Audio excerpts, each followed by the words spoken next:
Welcome to Making Payments Make Sense, Ecommpay's new podcast unpacking the trends, challenges, and decisions shaping the future of payments.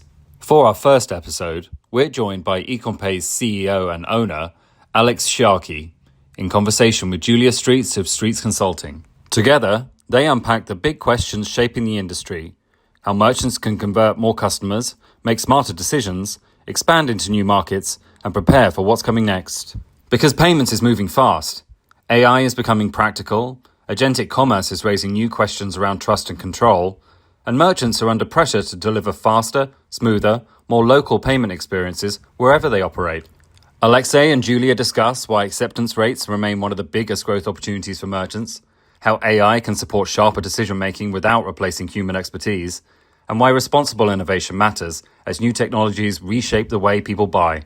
They also touch on global expansion, local market access, and Ecommpay's wider mission to make payments more inclusive. It's an ambitious, practical, and refreshingly honest opening episode. So, welcome to the very first episode of Making Payments Make Sense. Let's get into it.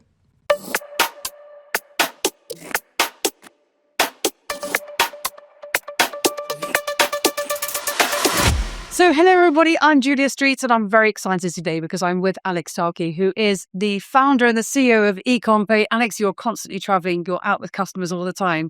We're in your office having a conversation about what we should be focusing on, what we can expect. And that's what we're going to explore today. And just for the benefit of the audience, you've got two major customer groups. One is your medium-sized customers and the other is your large, huge clients around the world. Tell us, what are the big things that they are thinking about today? Welcome, Julia. I'm extremely happy to see you again in our office. Please come often. And our clients, there is a variety of the things. I can speak for hours, but as a core, I would say, trendy stuff for this year or for the previous period of time, I would mention acceptance rate, because everybody now fighting for that. And everybody settled with partnerships with Fires or other methods. Everybody already has open banking. Everybody have open banking who want to have, and so on, so on, so on. The rates already are low. So what else can you do with payments? Settlements are done in the proper currency. Everything happens. Reconciliation happens perfectly. What else can you do? You can just get better result, better effect out of the acceptance rate, because that's kind of the still area of improvement, a huge area of improvement, and there is a variety of the things that could be done to improve it. And if we speak about acceptance rate, there are kind of one acceptance rate. It's a proportion between the client and success after the payment is initiated by the cardholder initially. And the second part, steps a bit before, is a conversion from the client, from the through the cashier, through the interfaces of the client, down to the initiation of the payment. Of course, with our interfaces for medium clients, we are helping on this stage as well. We're helping quite successfully, and they get much better results they expected to have. That's actually one of the reasons they're working with that. And but bigger guys who create all this on their side, they are more keen to see the acceptance rate after the initiation of the payments.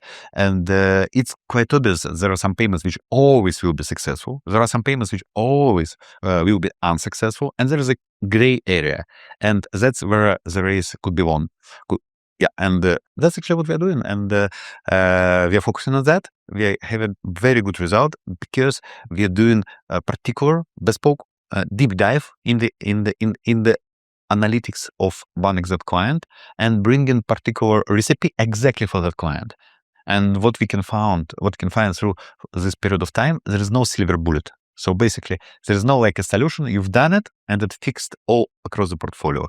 It's always should be done on, of course, we are using AI in this area as well, but as a copilot together with our experts, not by itself, because on the particular cases, still, we are seeing perfection of the individual on the AI, exactly in this case. In some other cases, it's the opposite. So let me pick up on a few things there, because there you talked about the power of data and analytics. You've talked about the opportunity that AI is presenting, but also you've talked about bespoke customer service. And so often AI is being discussed in the form of how we can robotize customer service in so many ways. So makes me very curious about what are you focused on, particularly in the business when it comes to AI? The biggest problem for us to work with AI is that as a regulated company working with a lot of sensitive data, we are not allowed and we cannot afford ourselves upload this data to the public cloud. So basically, we cannot use publicly available AI services. And that's why we had a bit of the gatekeeper on the beginning of the story. But we created our own internal AI platform on premise that allow us, of course, encrypted, that allow us to work with AI more efficiently nowadays. That was a first big step because, in my understanding, a lot of people take AI nowadays irresponsibly. As nuclear energy can give you almost infinite amount of the energy if you know how to work with it, as it can create nuclear bomb. So it basically depends how you use it. And here, I'm not sure that all the usage of AI, what I see, is, let's say, simple, responsible. But so based on this platform, we are doing a lot of implementation of AI in our daily operations, mostly looking like improvement and copiloting together with existing talents we have in the company. Some fixes here, some fixes there. So basically we use it for chargeback processing, for boarding, for review, for monitoring, for support, almost in all areas of the company. I mean, it's either a name where we're not using AI nowadays, but it's not like self-sufficient machine which just working and by itself and so on. It's mostly coming together with a human. Right. And so it's important to hear about the kind of, because I do feel like we're paddling in the shallow end of AI, and hearing you talk about the very clear commercial gains that you can achieve through using AI within the organization. When we think about your clients and your customers, and I talked there about very bespoke customer service, can you share some insights into how your customers are thinking about AI and what they're almost demanding of you?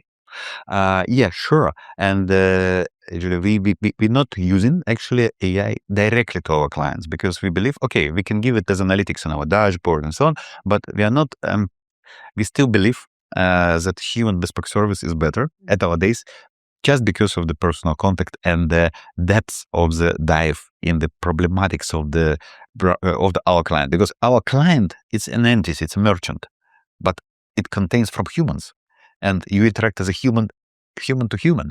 So you not interact. As far as our merchants will become completely AI driven, we will be definitely ready to support them completely AI driven base. But as far as we are interacting with the humans, we are trying to keep this part, and we actually feel that it's our competitive advantage. So working with us, you're working with humans.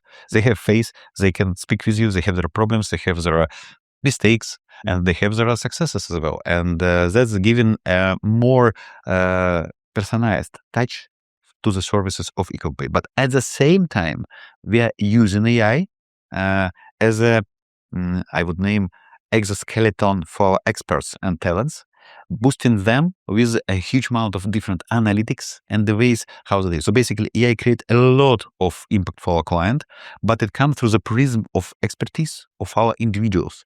And we're not just spreading out the results of AI operations on our merchants without, like I said, preponderation or without refactoring through the human understanding of the things. Right. And when we've talked on other occasions about your kind of obsession with domain understanding, and we've talked about your highly bespoke customer services. And so they're thinking about the intelligence and the power that the AI, and I love the way you refer to it kind of like a copilot, which is interesting. So I'm really curious to hear your thoughts about what you think we might be talking about were I to come back in December 2026. I think first of all, definitely we will speak about AI because everybody's speaking about AI, and this bubble wouldn't blow up so quickly. So we will still be there, or we will speak positively about it or negatively about it. It depends how we will spend the year. But at the same time, yeah, they will be one of the topics.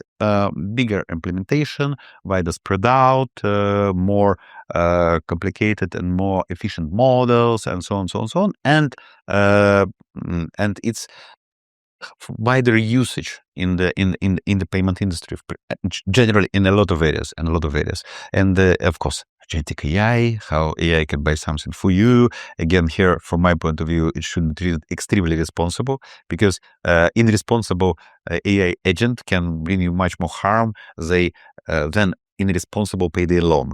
And but that's something what we will come later on after some time. Right. Well, I wanted to ask you actually while I'm here, which is when we think about agentic commerce, a lot of people are talking about it, a lot of people are doing things in it, but there are risks and there are opportunities. Your thoughts on each? Yeah, for sure. It's an extremely powerful tool, and future, and I'm passionate about that. So I'm trying to use a lot of AI in my daily operations. But at the same time, in my understanding, it's you need to understand quite precisely what you're doing and how you're doing it, and you cannot just rely on the numbers going out of there. You need to be more responsible in the way how you use it, and as far there is a joke on that. As far as everybody in each of the room and each of the office, from all the media channels, speaking about usage of AI, implementation of AI, spread out of AI, and the friendship with AI, somewhere in the depths of the cloud, sitting Skynet and waiting for all it to happen. Okay, the benefit to those who have no idea when Skynet is easy. Because as maybe you saw sometime in the past, there was a movie Terminator with Arnold Schwarzenegger, and the AI system which launched nukes to finish the land was Skynet. So basically, and it was done by AI. So who knows? I definitely hope it would not happen, but still it was done by AI. So that's what I'm trying to tell, that it's not just about AI. Basically, everything in your life you need to use responsibly. From, I don't know, low car, matches, anything. And that's the same instrument. And if you will use it responsibly, you can get to the results you don't want to have. And that's something that we will see more and more through the next year. It's not about the payments and generically, but in our understanding, everything what we are doing with triple checks and acknowledgement that you need to see on this mirror from both sides, not just from the mirroring side, but from transparent side as well. And if you use it, in my understanding, you can make it safe, secure, and efficient enough, not having a space for potential harm. Really important. Oh, what if I can ask you another question? Because, you're now a global company. And I know that financial inclusion really matters to you personally, as well as an organization. It's almost kind of like the North Star. We talked before about this. I'd love to hear your thoughts about expectations for financial inclusion. I think it will be one of another issues that we will discuss in the end of 2026. It will be our mission, as you know, and vision, ultimate financial inclusivity. And we will make more people and merchants included in the payments who are still missing it right now. I think with our geographical expansion, because we are getting the licenses, we are in progress of new acquired licenses as well. And our footprint and capability to service clients as a local will allow us to give much more value for our international clients who need access to local markets as a local company. And additionally, we will give access to our bespoke technology, to our front-end technology, and cutting-edge technology, let's say it like that, for the regions we are entering. Because not all of them actually are now completely they're digitalized, of course, network is there, but the quality of the technology and the way how they're doing things sometimes a bit outdated, let's name it more politely. And when we think about the purpose of the business, we think then about how you are actually unlocking economic opportunity. And as you begin to tell this story about how you look at the world and your footprint, actually it's about the impact of what you do and how you're creating wealth and opportunity and the socioeconomic value that brings, which is really exciting. And I can't wait to hear more. It's been fascinating hearing your insights. Thank you very much indeed. Thanks a lot. Thanks a lot for coming. And I hope to see you before the end of 2026.